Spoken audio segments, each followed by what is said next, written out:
It's the early morning of June the 13th, 1944, in the French town of Villers-Bocage, south of Normandy. Civilians line the town streets, celebrating the arrival of the British soldiers. They hail them as liberators, gifting the rank-and-file men fresh produce in gratitude. It's a welcoming and uplifting sight. But little do the people know, the soldiers are performing a flanking maneuver behind enemy lines. The town is far from safe. Just outside the town, hidden in the bushes lining the many fields, a beast stalks its prey.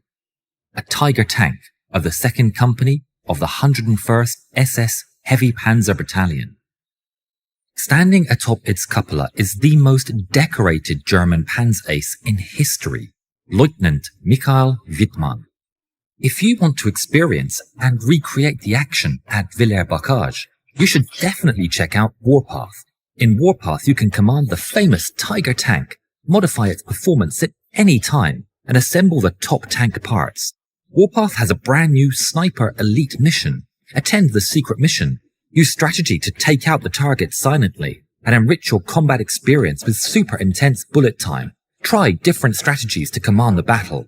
Form alliances, calculate troops, choose different weapons suitable for different combat scenarios, cooperate strategically with alliance brothers to form a deep brotherhood in the real war, travel back to some of the most famous historical battles and change the course of history. And right now, there's an exciting online tournament taking place in Warpath. New players can compete with game power. Senior players can invite a friend and bond as a team to compete with the total game powers of the team. The prize pool is up to $15,000 and everyone has a chance to win the prize. Download Warpath using the link in the description and be the commander on the most realistic and restored battlefield.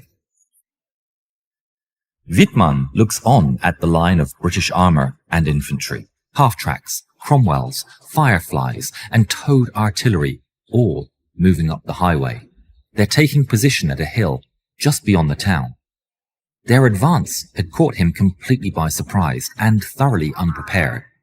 His 15-tank company is down to 12 tanks, and they've had so many mechanical problems, only 2 are ready for immediate combat. But Wittmann feels his hands are tied. The British must have already seen him, and if they haven't, it's but a matter of time. Weighing his options, he retreats inside the Tiger's turret and makes a very simple order.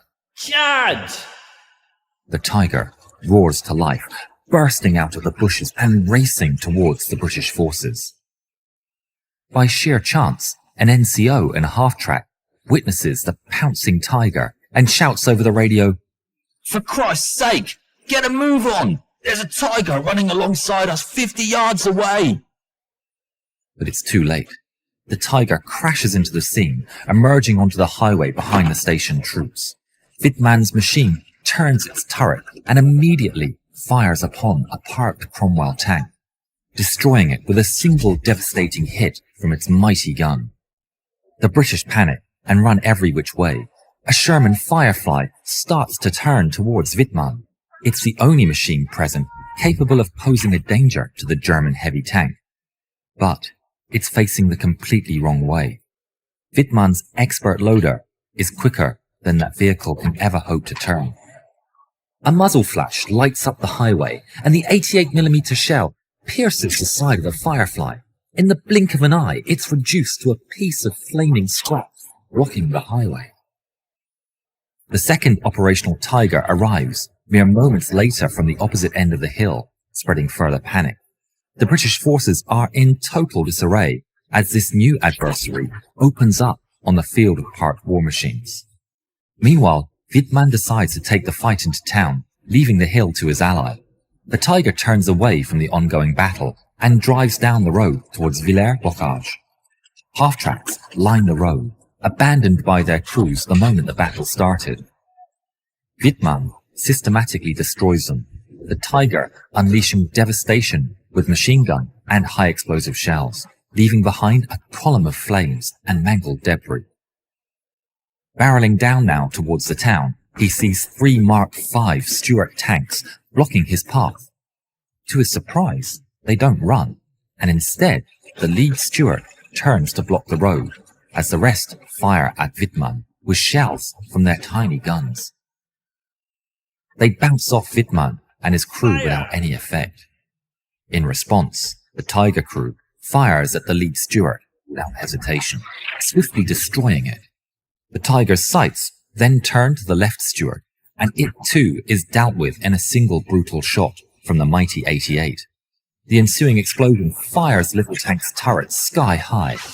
The third and last fares much the same.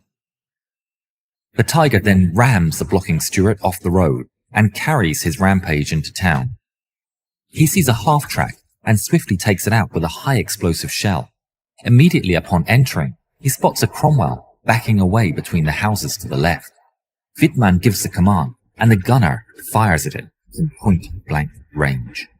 They keep moving, and a second Cromwell is spotted up ahead.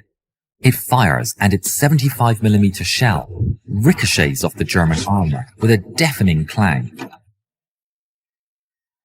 Desperate, the crew of the Cromwell fire a smoke canister, but it flies past overhead as the unstoppable Tiger turns its 88mm weapon upon them. In a flash, the Tiger shoots the Cromwell, piercing it with ease and setting off a fire. Somehow, the crew members survive the impact and hastily stagger out of the machine. Wittmann orders to fire the machine gun upon the survivors, who are taking cover behind their wrecked machine. Third Cromwell, commanded by Captain Pat Dias, quickly flees the scene. His gunner hadn't returned when the chaos broke, so he's unable to fire, so he orders his tank into a farm's garden and takes cover behind a barn. Wittmann's Tiger rolls past his position, miraculously failing to spot him. As soon as it rolls past, Dias's gunner emerges from his cover and rejoins the crew. Now, fully operational, Dias and his crew bravely give chase. Meanwhile, Wittmann comes across two observation post tanks parked on the side of the road, an unarmed Sherman and yet another Cromwell.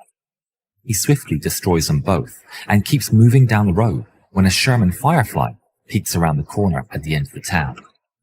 It fires, and the Firefly's shell slams against the armor of the Tiger. Somehow, it doesn't pierce, and the Tiger crew desperately attempt to turn the vehicle's heavy turret. Firefly fires 3 more times. None manage to penetrate. The Tiger fires in haste, and it too misses its mark. It strikes the side of the building, and the entire corner collapses down to the Firefly below.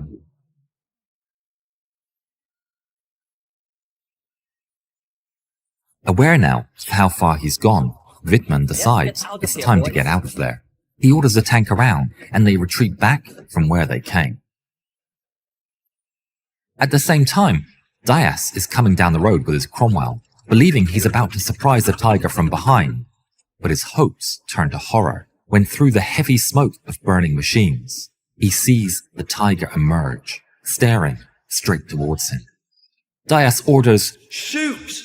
and the gunner fires at the enemy head on, but the Cromwell stands no chance. The shell ricochets, and the Tiger rolls ominously to a halt. Dias's crew manage to fire one more time, but it's just as useless. The Tiger returns fire. Its shell goes straight through the Cromwell's turret, killing the gunner and loader. Dias, on the opposite side of the turret, miraculously survives and hurriedly crawls out of the machine along with the driver. Wittmann then orders his tank off the road, hoping to avoid any further encounters and retreat for once. They burst through the fences as they make their way behind the home. Back at the highway, a British anti-tank crew runs out of cover. They scour the line of wrecked half-tracks and find one of the towed anti-tank weapons that is still serviceable. They aim it towards the town, waiting for the German war machine to return. Believing that he'd already bypassed any survivors, Wittmann orders his tank back onto the highway to rejoin his squadron up at the hill, inadvertently wandering right into the crosshairs of the British. In a display of incredible discipline, the gunners don't fire right away, and they take a handful of seconds to carefully aim for the tracks.